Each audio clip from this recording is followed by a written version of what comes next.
City officials announced their plan to remove the statue of Teddy Roosevelt from outside New York's Museum of Natural History. The bronze statue has stood there in the Theodore Roosevelt Rotunda facing Central Park since before the Second World War. Soon it will be gone. People who erected that statue 80 years ago would be confused by this, no doubt.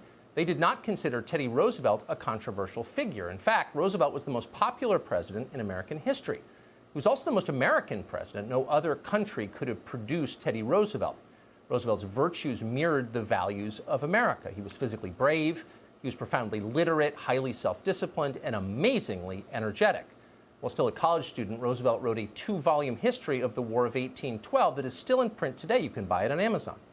He was the youngest president in our history. He saved our economy from corporate monopolies. And by doing that, he made the American middle class possible. He created the national parks, he created the Panama Canal, the Food and Drug Administration. Personally, Roosevelt was a famously decent man. In 1901, he invited his friend Booker T. Washington to dinner. No African American had ever eaten in the White House. Democrats roared with rage at the idea. Teddy Roosevelt was a hero to millions of Americans. He still is. That's precisely why they're tearing down his statue. They know that if they can force you to watch as they topple your heroes, they have won. There is nothing they can't do next. They can decide how you raise your children, how you vote, what you're allowed to believe. Once they've humiliated you, they can control you. And that's why, across the country, mobs are tearing down America's monuments. In the cities of Richmond and St. Paul, Minnesota, they've torn down statues of Christopher Columbus. They did the same thing in Boston. Boston's mayor now says it's time to remove a statue of Abraham Lincoln, the man who freed the slaves. It's racist. In Dallas, they pulled a Texas Ranger statue out of the airport after more than 50 years. In Dearborn, Michigan, they toppled a statue of the former mayor. In Oregon, Thomas Jefferson and George Washington were torn down. In San Francisco, the mob demolished statues of Ulysses S. Grant, Junipero Serra, and Francis Scott Key. On the pedestal of the Key Monument, they spray-painted "Kill the Colonizers" and "Kill Whitey." One thing all of these Americans, now canceled, have in common: not one of them fought for the Confederacy.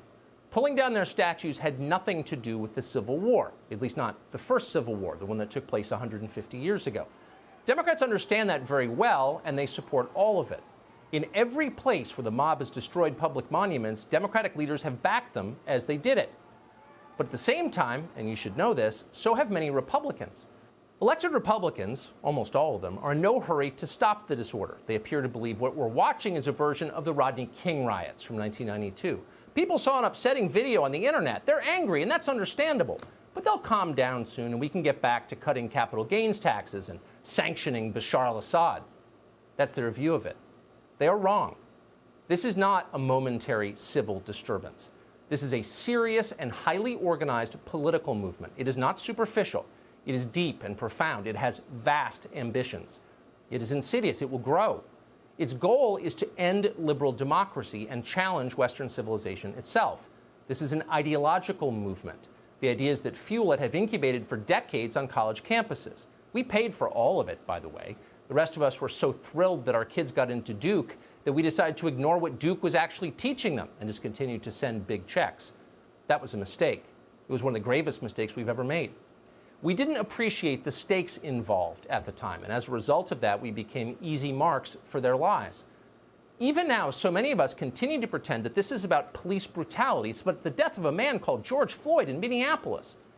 We still imagine we can fix it by regulating chokeholds or spending more on de-escalation training. Our decency is the mob's main weapon against us. We have no idea who we're up against. We don't really know what's happening. But the destroyers know. They know exactly what's going on. Never in American history have they been more emboldened than they are now. An activist called Sean King issued the following demand on Twitter, quote, "All murals and stained glass windows of white Jesus and his European mother and their white friends should also come down. They are a gross form of white supremacy, created as tools of oppression, racist propaganda. They should all come down." End quote.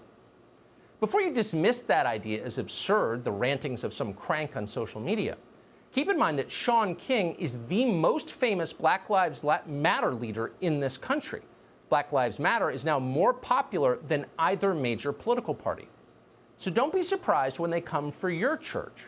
Why wouldn't they? No one is stopping them.